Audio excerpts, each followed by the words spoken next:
Kizo Empire. Yes, bakunzi ba Kizo Empire rero munyemere n'ubundi tugaruke kuri no operation bita Gapapu, aho tugiye kurebera hamwe iyi nkuru irimo amacenga menshi. Ni inkuru ibabaje iteye agahinda, ariko nanone iri buze kugira ikintu itwigisha. Ndagira ngo ba bantu bari mu rukundo cyangwa se ba bantu babeshyanya ko bakundana, ndagira ngo bantega amatwi. Hano hantu niho bagiye gukura isomo. Niba uzi neza ko wambitse umukobwa impeta ukaba utegereje ko ngo azakubera umugore, ndagira ngo wumve iki kiganiro, ndabize kiraza kugusigira isomo. Ariko kandi nanone nimba uzi ko wubatse cyangwa ngo ufite umugore mwaranasezeranye cyangwa se mutanasezeranye, iki kiganiro kirakureba. By'umwihariko kirareba impande zose. Hano hantu niho tugiye kurebera ese abakobwa ubundi ni bantu ki? Ese babayeho gute? Bagira imitima ingahe? Ndagira ngo muntize amatwi, hanyuma rero mbasobanurire kuri buri kimwe. Kizo Empire. Niwitegereza ino foto urabonaho umusore ndetse n'umukobwa bambikanye impeta. Nimba uri kureba neza urabona ko uyu musore yambaye ikiremba cyangwa se yambaye mu buryo bwa Kisilamu.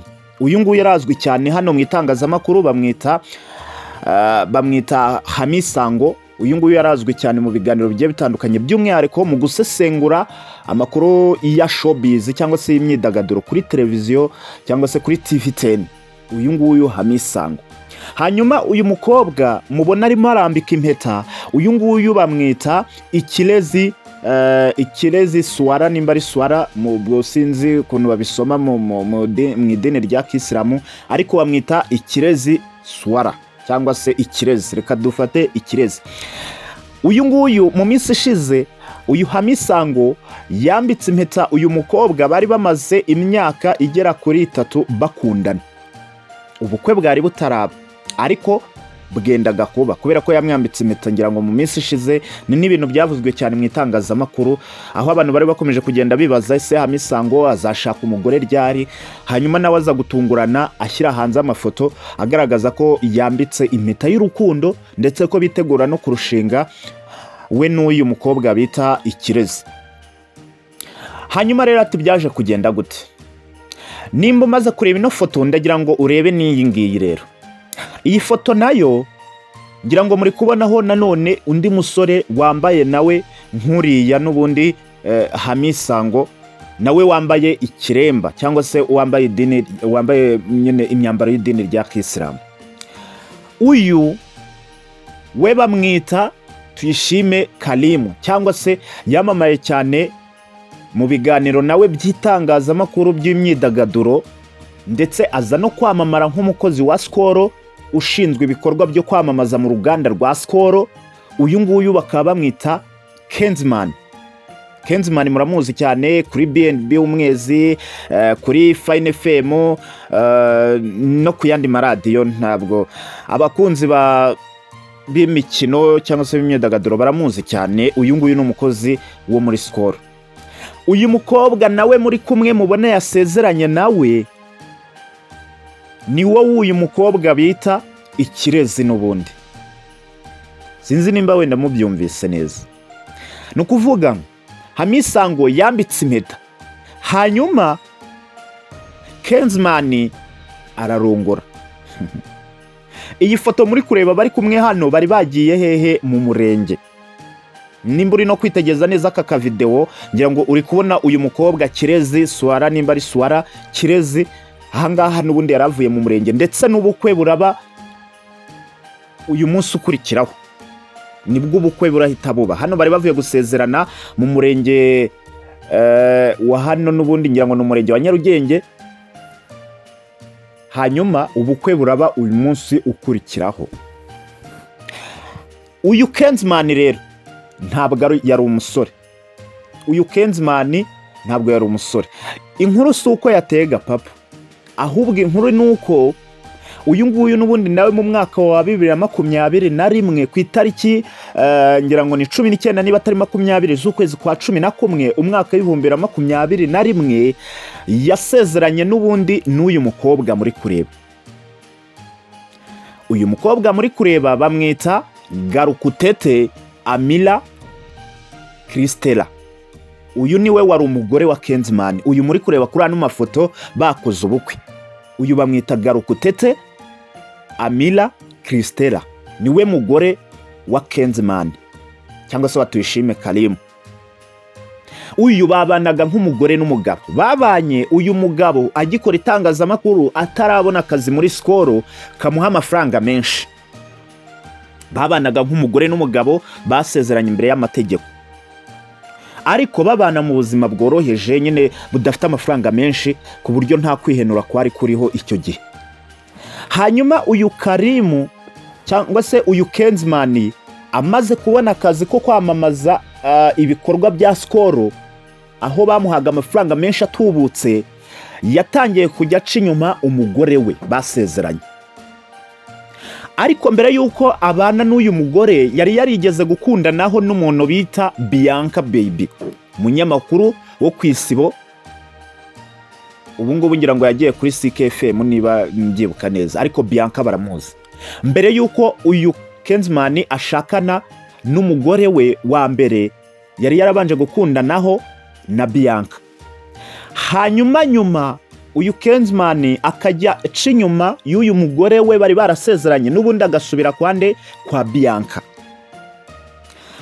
Ngira ngo amakuru angeraho bivugwa ko ngo n'imodoka iherutse kwibwa uyu Bianca. Ngira ngo niba mubyibuka neza, Bianca yigeze gutangaza inkuru avuga ko ngo umukozi we wo mu rugo yamwibye imodoka, ngo iyo modoka yari yayiguriye ku munsi w'isabukuru ye y'amavuko, ayigura $8,000,000. Amakuru angeraho avuga ko ari uyu Kenzman wari wayimuguriye mu mafaranga ahembwa ku ruganda rwa Skol, kubera ko ngo ariho akura amafaranga menshi. Hanyuma uyu Kenzman ariko ntabwo kuba yaba umukire cyangwa se gutunga amafaranga ntabwo byamworoheye. N'ubundi yavaga kwa Bianca akajya kuwo bita DJ Sonia. Uyu DJ Sonia muramuzi. Uyu DJ Sonia ninjya kukubwira wenda akazakora, ndakubwira ko avanga imiziki, ariko ntabwo ari byo byamwamamaje. Ahubwo ibyamwamamaje ni video y'ubwambure bwe yagiye hanze. Iyo video ntabwo ndibuze kuyishyiramo hano, ariko uyu DJ Sonia arazwi cyane. Iyo uvuze DJ Sonia abantu bahita bagaruka kuri video y'umupuriye iri hanze. Video zirahari hano hanze, arimo ntabwo ari byo tugarukaho, ntabwo ari yo nkuru. Uyu DJ Sonia rero nawe bivugwa ko ngo yaryamanaga n'uyu Kenzman. Ushobora kugira ngo wenda turarekeye, ariko liste iracyakomeza. Nkuko nabikubwiye, uyu Kenzman yari afite umugore. Aba bakobwa bose yabirukankagamo n'ubundi afite umugore, ariko ngo kubera ko bari barabanye nta kintu ariho, nyuma yuko abonye amafaranga yo muri Skol rero yatangiye kwirukanka mu bakobwa. Ariko noneho icyitwa abakobwa bo muri showbiz cyangwa se bo mu itangazamakuru bo yarari gusa nk'uwihimura. Avuye kuri DJ Sonia yahise yinjira kuri aka kana bakita DJ Crush. Aka gakobwa nako ni akantu gafite urubuyero, umudayimoni w'urubuyero hano ku mbuga nkoranyambaga zo kwirukanka mu bagabo b'abandi. Ngira ngo niba ubyibuka neza na John wa Eva nawe byigeze kuvugwa ko ngo birukankana cyangwa se bari mu mishyikirano yo kuryamana. Uyu Kenzman n'ubundi nawe yagiye mu rukundo n'uwita DJ Crush. Aba bakobwa bose wumva yagiye n'ubundi abaha n'imodoka cyangwa se yagiye abashoraho amafaranga menshi. Abonye DJ Crush atamunyuze, n'ubundi yagiye kuwo bita Nadia Makeup. Ngira ngo ni umukobwa nawe uzwi cyane ku mbuga nkoranyambaga, ariko azwi cyane kuba yasiga makeup ibi byamamare byo mu Rwanda iyo bigiye gukora amavideo cyangwa se kwifotoza. Uyu Nadia Makeup niba ari Nadia niba ari Nadine, ariko ni umukobwa utera makeup. Ntabwo wenda ifoto ye ndibuze kwishyiramo hano kubw'umutekano we, kubera ko ntabwo akunze kwigaragaza cyane, ariko arazwi nyine kuba atera makeup. Iyo urebye amavideo y'indirimbo ukareba description yazo usanga wateye makeup ari uyu Nadia Makeup cyangwa se niba ari Nadine. Uyu nawe rero ngo yagiye mu rukundo n'uyu Kenzman. Ngira ngo murabyumva. Uyu Kenzman bamutazira agatazirano ko kuvuga ngo ni Baritazari. Ubundi ngo niwe muntu mu Rwanda hano warongoye abakobwa benshi, ariko yicecekeye. Nubwo iyi nkuru turi kuyigarukaho, ariko ntabwo ari uko yarongoye abakobwa benshi, ahubwo icyaje kuza kuba cyaba ni iki rero. Yabonye uwitwa Sango cyangwa se Amisango amaze gutera impeta, abakobwa bandi bose abajugunya inyuma, harimo ba DJ Sonia, harimo ba DJ Crash, harimo ba Bianca, harimo n'umugore we bitaga Rukutete Amira Christella, bari barasezeranye. Arangije avuga ati aba bose noneho reka mbereke. Nibwo yahise afata wa mukobwa wari umaze kwambikwa impeta na Amisango, arangije amutera agapapu. Amakuru noneho ahari nuko yamaze kumugeza mu rukiko basezeranye nk'umugore n'umugabo. Byumvikane neza ko uyu ari umugore we wa kabiri basezeranye, nyuma yo gutandukana n'umugore we wa mbere. Bari barasezeranye mu mwaka w'2021 mu kwezi kwa 11. Ubu noneho yasezeranye n'uyu mukobwa wakundanaga cyangwa se wari warambitswe impeta, nawe wari utegereje gushyingiranwa n'uyu munyamakuru bita Amisango. Uyu munsi wa none rero ni umugore w'uyu Kenzman, ngira ngo murabyumva. Ubu none amakuru ahari ni uko ngo uwitwa Amisango yahise agwa muri koma nyuma yo gutegereza ko agiye gushaka umugore, yajya kubona akabona bamujyanye mu murenge cyangwa se mu mategeko nk'umugore n'umugabo. Namwe mujye munyumvira. Ubu abantu barimo baratabariza uwitwa Amisango bavuga bati inshuti ze abo bakorana bamube hafi, kubera ko ashobora no kuza kuba yatekereza nabi akiyambura ubuzima, kubera ko ibi bintu byabaye indengakamere. Uyu muntu bita Kenzman akomeje kugenda akora ibikorwa by'ubwambuzi ku bagore b'abandi. Uwitwa Bianca amuhaye umudayimoni w'urubiyero, ubu nawe gushaka umugabo sinzi ko bizaba bigikunze. Uwitwa DJ Sonia nawe nuko ngo yamugize akayungiriza. Aka kana bita DJ Crash kataragira n'imyaka y'ubukure, dore ko ngo gashobora kuba gafite imyaka nka 20, ariko umudayimoni nawe wo kwirukanka mu bagabo wamaze kumwokama, kubera ko avugwa mu nkuru nyinshi z'ubusambanyi usanga aka kana kazirimo. Ntabwo kazwi imiziki ntabwo kazwi cyane nyine mu bijyanye no kwangarana n'abagabo, nubwo izina DJ Crash rizwi cyane, ariko ubundi akunzwe kuvugwa cyane mu nkuru zijyanye no kuryamana n'abagabo hano ku myidagaduro cyangwa se ku mbuga nkoranyambaga. Aka kana DJ Crash ubu nako wabona gushaka umugabo bitazakunda, kubera abo kamaze guhura nabo benshi. Ngaye nguko rero ibya Kenzman cyangwa se Tuyishime Karimu, umuvugizi w'ibikorwa bya Skol ndetse n'umunyamakuru kuri Teredis cyangwa se TV10 bita Amisango, wambitse impeta umukobwa mu gihe agitegereje ko babana. Nawe aza kubona amafoto agiye hanze, uyu mukobwa yamaze gusezerana n'uwitwa Kenzman. Kenzman wari umaze gutandukana n'umugore we, bari barashyingiranywe mu mwaka w'2021. Ibi bintu rero sinzi wenda nimba aricyo bita iterambere cyangwa se aricyo bita ibigezweho, ariko ni ibintu bimaze kujya ahagaragara cyane, by'umwihariko muri aba twita abasitari. Nimba ubyibuka neza, uribuka mu myaka nanjye ngo mu myaka mu minsi ishize nta n'amezi angaha aracamo, nta n'amezi 3 aracamo, ahubwo se na 3 n'abiri, nta mezi 2 aracamo. Niba wibuka neza ubukwe bwabereye kuri Chateau Marara bw'umuntu bita Shadadi Musemakweli, n'ubukwe bwabaye kuri Chateau Marara, bikavugwa ko ngo babagaburiye ibiryo byanduye, ngo babaraje mu byumba birimo imibu. Hari haje ibyamamare bitandukanye bivugwa ko ngo bikurikirwa na miliyoni zirenga 6 ngo ku mbuga nkoranyambaga zabo. Icyo gihe banatangaje ibikorwa bibi byo muri iriya hoteli, bikaza kurangira iriya hoteli bayifunze. Kugeza uyu munsi wa none ngo iriya hoteli ngo ntabwo ikora kinyamwuga, cyangwa se nta byangombwa biyemera gukora kwakira ibikorwa bifite aho bihuriye n'ubukerarugendo. Icyo gihe iyi hoteli irafungwa. aba nabo bivugwa ko ngo bamaze kuba bakora divorce nyuma y'uko ngo umwe bamufasha asambana, umwe afashe mugenzi we ari gusambana,